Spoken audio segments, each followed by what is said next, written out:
Oh, cool. Hi. Hi. So the name of the house is Shofuso? Yes, Shofuso, and it means Pine Breeze Villa.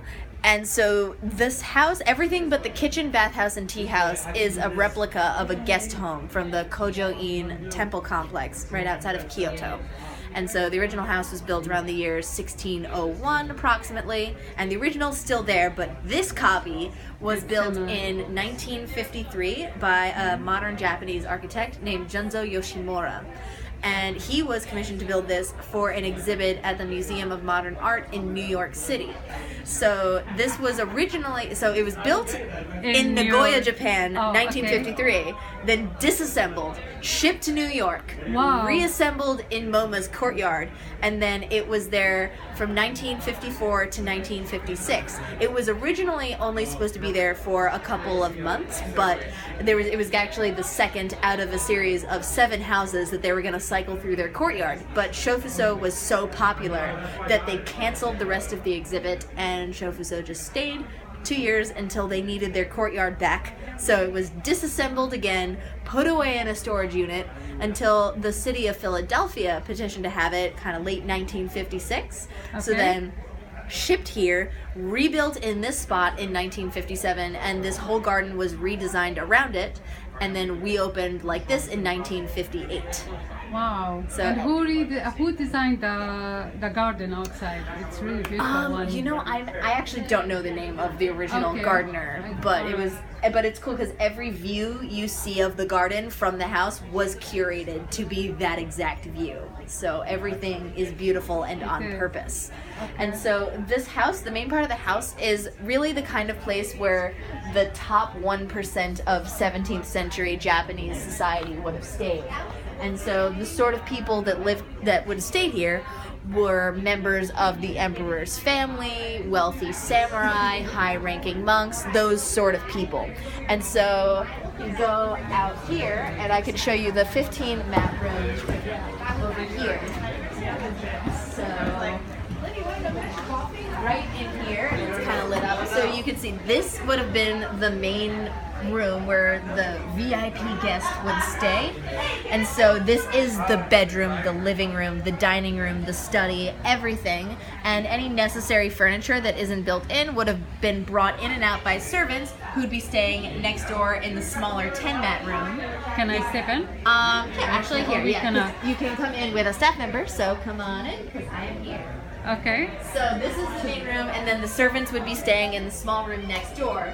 So there would be 1 or 2 VIPs in the big room, and then in here there'd be, you know, if they brought maximum staff, 10 servants, 1 person per tatami mat, because that's considered to be the bare minimum space that 1 person needs to live. So as in to eat and sleep, this is your personal space bubble. And it's like that, empty? Yes, and then anything would be brought in and out by the servants. But the things that are built into the room, like right here where this beautiful Sogetsu Ikebana display is, this is actually the most important architectural feature of the whole house. This is the shoin, or the writing desk, and it's so integral to the house that this whole style of architecture is called shoin-zukuri, which means desk-centered style. And the reason it's so important is that back in the 17th century, only the most important people in society would have been educated to read and write. So if you were living or staying in a house that has a built-in writing desk, then anybody who visits you knows that you are important enough to need something like this in the first place. Oh, okay. And then, so this is like a big mark that it's an indicator that you are a very high educated person. Exactly. And then, so the other kind of built-in features of the room. Is it bamboo or what? So the desk, everything, all the wood in the room that you see is hinoki wood, and also basically almost all of the wood in the house is hinoki, which is very, rare and expensive because it's actually a near-threatened species these days. It's a breed of Japanese cypress that, like cedar, it's bug and rot resistant, but it's nicer to work with than cedar because cedar wood can be kind of rough because the substance inside of it that makes it bug and rot resistant is a crystal, where in hinoki it's an oil. So the wood, it doesn't need to be treated with anything. It finishes It's already itself. have the oil inside it. Like yeah. you will like we never always get a splinter. yeah. And it also starts out very soft and malleable and easy to work with, but then harder and stronger over time, which is why the original house that Shofuso was based on is still standing and it's still in good shape, because it just gets stronger the older it gets. Yeah. So everything is like very special, high quality wood. And these split level I shelves. didn't know that about the hinoki. Hinoki. Hinoki. What? And Okay. it's just a very nice wood. And when it's rainy here, you can smell it. It's very durable too. Yeah, it has it kind has of a smell? cedar smell, but it's a little sweeter than cedar, so it's Okay. nice.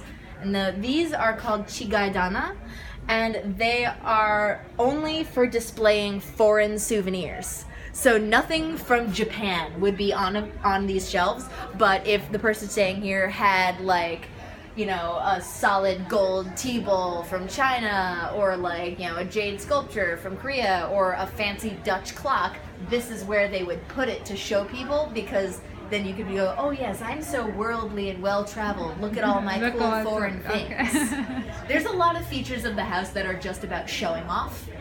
And then this behind me, so this looks like it could be another desk, but it's not. This area is called a tokonoma, and it's just a special alcove for viewing art.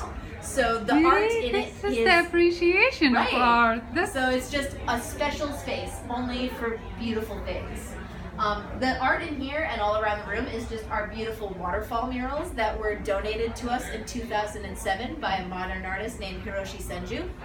Okay. But otherwise, you could also, there are pegs up top where you can hang scrolls, that you could have calligraphy, or sometimes, if the person staying in the house came from a very well-known clan, they could have, their clan, insignia hanging on there, so anybody walking by knows exactly who's staying here. It's like, if the Kardashians had a symbol, they could show it so that everyone could be like, oh my god, Kim's here.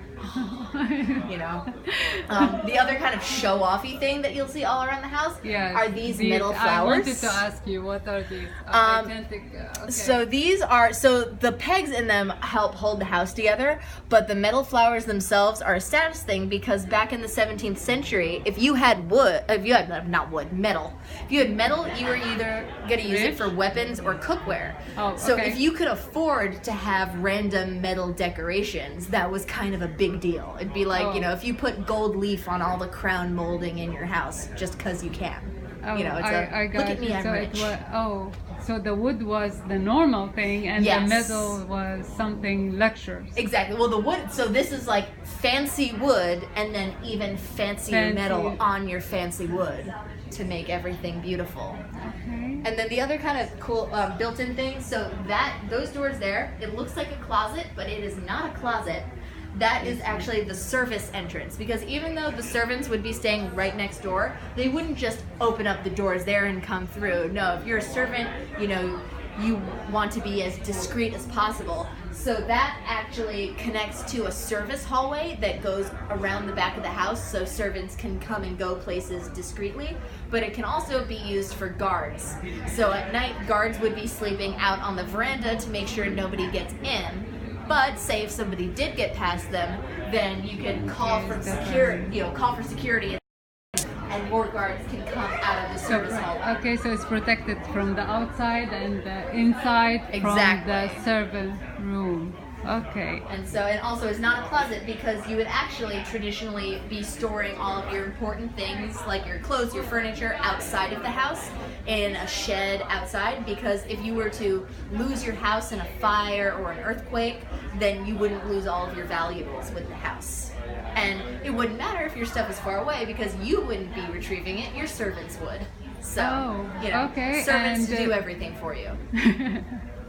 Okay, so they don't change in the room too, or they? No, yeah, you'd be changing clothes and stuff. They bring their stuff. Okay, the servant is bringing their stuff. Exactly. Okay. They'd be bringing in the futons to go to sleep on.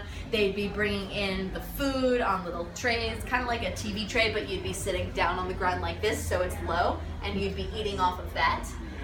Also, you know, you can sit seiza on the ground, or you would also, servants could bring in little cushions called zabuton, and you could be sitting on the cushion on the floor. Very luxurious. Yeah. And generally sitting like this because it is considered rude to show the people, you know, show other people the bottoms of your feet, because that is a, you know, a dirty part of your body. Hence why we take our shoes off before we go inside, to keep the tatami mats clean and to keep all dirt from outside in. But I saw this in different cultures. Exactly. They're taking the shoes off. It's like a respect to the house and the place. Keep, you know, show respect, keep everything sanitary. And also, if you have shoes all over the tatami mats will get wrecked pretty quickly. Okay. So it just helps preserve everything. And I see a music thing going on. So that isn't the type of thing that would normally be kept in there. We're just display it there because we can. But that instrument is called a koto, K-O-T-O. And it is a string instrument. I can't actually play any songs on it, but the way it works is that you would pluck the string on one side, and then when you press down on the other side, you can make vibrato, so like that. And then it follows kind of a little bit of a pentatonic. Are you scale. sure you don't know how to play it? No, that's just the playing scale, but it is very cool. And normally you would sit down on the ground like this and play it, or I've also seen people with stands so you could play it standing up. But it is very cool and used in a lot of traditional Japanese music. Okay, that's really cool.